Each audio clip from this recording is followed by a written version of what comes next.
السلام علیکم معزز سامعین حضرات، اس ویڈیو کا موضوع ہے قرآن کریم اور آج کا نام نہاد مسلمان۔ سامعین ذی وقار، قرآن کریم وہ عظیم الشان اور عالی شان کتاب ہے جو لوح محفوظ سے صرف امت محمد رسول اللہ صلی اللہ علیہ وآلہ وسلم کی اصلاح کے لیے اتاری گئی۔ یہ وہ اعلیٰ مقام کتاب ہے جو اس امت کی ہدایت کے لیے اتاری گئی۔ یہ وہ کتاب ہے جو لوح محفوظ سے اتر کر سیدھی قلب مصطفیٰ صلی اللہ علیہ وآلہ وسلم پر نازل کی گئی، اور پھر یہ کتاب ہمارے پیارے نبی حضرت محمد صلی اللہ علیہ وآلہ وسلم کے دل مبارک سے نکل کر آپ صلی اللہ علیہ وآلہ وسلم کی زبان مبارک پر آئی، اور پھر صحابہ رضی اللہ عنہ کے کانوں تک پہنچی، اور اس طرح کائنات کے تمام مسلمانوں تک اللہ تعالیٰ نے اس کو پھیلا دیا۔ سامعین محترم، یہ وہ کلام ہے جسے اللہ تعالیٰ نے جبرائیل علیہ السلام کے ذریعے وحی بنا کر نازل فرمایا۔ یہ ایسی عظیم کلام ہے جسے زمین و آسمان کی تخلیق سے 2000 سال قبل خود اللہ تعالیٰ نے تلاوت فرمایا تو فرشتوں نے عرض کی، یا رب کریم، یہ کیسی کلام ہے، اس کے بارے میں ہمیں کیوں نہیں بتایا گیا تاکہ ہم بھی اس کی تلاوت کرتے؟ تو اللہ تعالیٰ نے فرمایا کہ یہ عظیم کلام میں اپنے پیارے پیغمبر نبی آخر الزمان محمد الرسول اللہ صلی اللہ علیہ وآلہ وسلم کے لیے رکھا ہوا ہے۔ جب ان کو میں نبوت عطا فرماؤں گا تو یہ کلام میں ان پر نازل فرماؤں گا۔ خواتین و حضرات، جب حضرت موسیٰ علیہ السلام نے تورات میں آخری امت اور اس قرآن پاک کے بارے میں پڑھا تو اللہ تعالیٰ سے عرض کی کہ اے میرے پروردگار، آپ یہ کلام مجھ پر نازل فرمائیں تاکہ میں یہ کلام پڑھ سکوں۔ اگر ایسا نہیں ہو سکتا تو پھر مجھے اس آخری نبی کا امتی بنا دیں تاکہ میں اس کلام کو پڑھ سکوں۔ اب آپ خود اندازہ کریں کہ یہ کتنی عظیم الشان کلام ہے جس کے بارے میں انبیاء علیہ السلام خود فرما رہے ہیں کہ یہ کلام ہم پر کیوں نہیں نازل ہوا۔ ہم تو اس کلام کے رتبے، اس کی عظمت، اس کا مقام اور اس کی شان کو پہچان ہی نہیں سکتے۔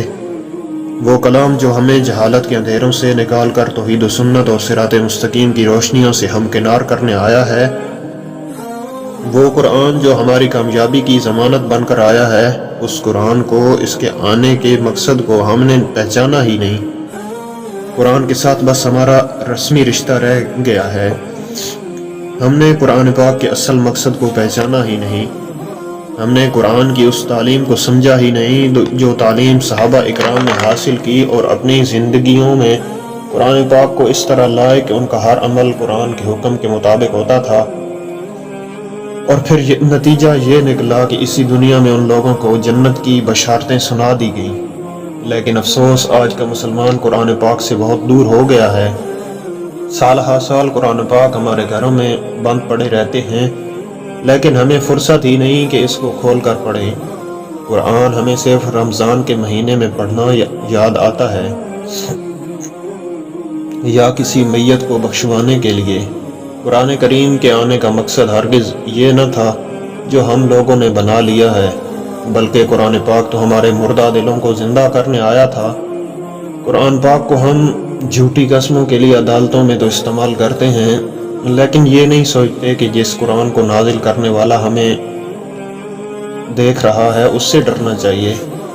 آئے روز ہم لمحہ بلمحہ قرآن کریم کی بے ادبی کرتے ہی جا رہے ہیں۔ اللہ تعالیٰ نے اسے ہماری روح کے لیے شفا بنا کر بھیجا تھا، مگر افسوس کہ ہم لوگ اسے جسمانی بیماریوں کی شفا سمجھ بیٹھے، اور اب اس کو دوا کے طور پر استعمال کیا جا رہا ہے۔ کبھی گلے میں لٹکایا جا رہا ہے تو کبھی تعویذ بنا کر گھول کر پیا جا رہا ہے۔ قرآن پاک ہمارے گھروں میں موجود ہونے کے باوجود ہمارے گھروں میں بے برکتی، ہماری زندگیوں میں نحوست اسی لیے ہے کہ ہم نے قرآن کے آنے کے اصل مقصد کو نہیں پہچانا۔ ہم نے اسے برکت کے لیے گھروں میں رکھ لیا، مگر اپنی زندگیوں میں برکت لانے اور دنیا و آخرت کی کامیابی کے لیے اسے کبھی نہیں پڑھا۔ اللہ تعالیٰ نے فرمایا، تم لوگ قرآن پاک کے بتائے ہوئے راستے پر چل کر آؤ، میں تمہیں اس راستے پر ملوں گا، اور جس کو پھر اللہ مل جائے اسے پھر کسی اور چیز کی طلب نہیں رہتی۔ اللہ تعالیٰ نے فرمایا کہ میں نے اس قرآن کو تمہارے سمجھنے کے لیے بہت آسان کر دیا، مگر افسوس کہ پھر بھی ہم لوگ اس کے قریب نہیں جاتے۔ اس کے بتائے ہوئے حلال کو حلال نہیں سمجھتے اور قرآن پاک کے بتائے ہوئے حرام کو حرام نہیں سمجھتے۔